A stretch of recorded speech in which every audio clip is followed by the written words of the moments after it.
അപ്പോൾ വയനാടും ചേലക്കരയും പോളിംഗ് ബൂത്തിലുണ്ട്.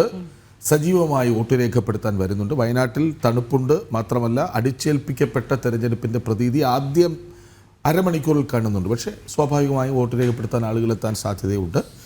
ഏതായാലും ചേലക്കരയിലെ NDA സ്ഥാനാർത്ഥി വോട്ട് രേഖപ്പെടുത്തി. അദ്ദേഹം അരമണിക്കൂറോളം ക്യൂവിൽ നിന്നു എന്ന് പറഞ്ഞതൊരു അത്ഭുതമല്ല. പക്ഷേ അരമണിക്കൂർ വൈകിയാണ് അവിടെ വോട്ടെടുപ്പ് തുടങ്ങിയത്. അദ്ദേഹം വളരെ നേരത്തെ തന്നെ വന്ന് ആദ്യ വോട്ട് രേഖപ്പെടുത്താനാണ് ആഗ്രഹിച്ചത്. പക്ഷേ അരമണിക്കൂർ വൈകിയാണ് സാങ്കേതിക തകരാറുകൾ കാരണം വോട്ടെടുപ്പ് അവിടെ തുടങ്ങിയത്. ശേഷം അദ്ദേഹം പ്രതികരിച്ചു. വലിയ ആത്മവിശ്വാസമാണ് അദ്ദേഹത്തിൻ്റെ മുഖത്ത് കണ്ടത്. നമുക്ക് വയനാട്ടിൽ അർജുനിലേക്ക് കൂടി ഒന്ന് പോകാമെന്ന് തോന്നുന്നു. അർജുൻ, വോട്ട് രേഖപ്പെടുത്തി വോട്ടർമാർ പുറത്തേക്ക് വരുന്നുണ്ടാകും. അവരോടുകൂടി ഈ ഒരു തെരഞ്ഞെടുപ്പ് പ്രക്രിയയുടെ സന്തോഷം അല്ലെങ്കിൽ വോട്ട് രേഖപ്പെടുത്തിയതിൻ്റെ പ്രതികരണം കേൾക്കാൻ ശ്രമിക്കണം അർജുൻ.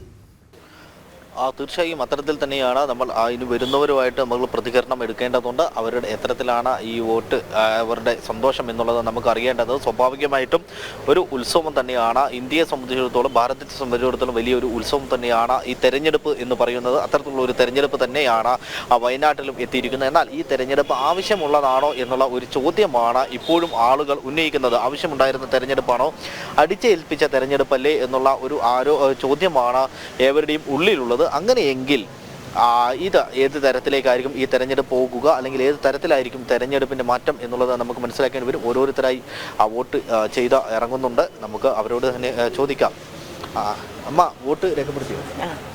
രാവിലെ തന്നെ എത്തി. ഇനി തണുപ്പ് ഉണ്ടോ? വോട്ടിനും തണുപ്പാവോ അതോ ചൂടായിരിക്കും? വീട്ടിൽ നിന്ന് എല്ലാവരും വന്നോ? വോട്ട് ചെയ്യാൻ വന്നോ? വന്നിട്ടില്ല. ഞാനും അടുത്തുള്ള വീട്ടിൽ അവരോട് പോകുന്നു. മക്കളില്ല വീട്ടില്. അതെല്ലേ. അപ്പൊ അവരൊക്കെ വോട്ട് ചെയ്യുന്നില്ലേ? ചെയ്യും. അതെല്ലേ. അവരൊക്കെ എവിടെയുള്ളത്? ചെയ്യാതിരിക്കില്ല.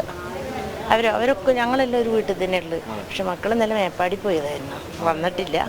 വരും.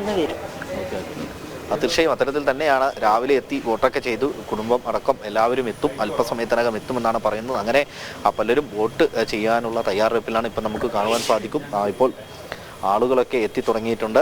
നമുക്ക് ദൃശ്യങ്ങളിൽ കാണുവാൻ സാധിക്കും. ഓരോ ആളുകൾ എത്തി ഓരോരുത്തരായി വോട്ട് ചെയ്ത പുറത്തേക്ക് ഇറങ്ങുന്ന ആ ഒരു കാഴ്ചയാണ് നമുക്ക് കാണുവാൻ സാധിക്കുന്നത്.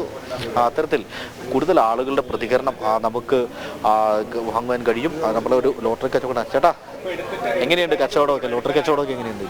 ഇപ്പോൾ കുറവാന്ന്. ഇപ്പോൾ പണിക്കാർക്ക് പണിയൊന്നുമില്ല. പിന്നെ ലോട്ടറി പ്രൈസുകളൊന്നുമില്ല. പ്രൈസ് കുറവാണ്. ഇപ്പോൾ 2 വാങ്ങുന്നവർക്ക് 1 കൂടെ വാങ്ങില്ല. അതെ അല്ലേ.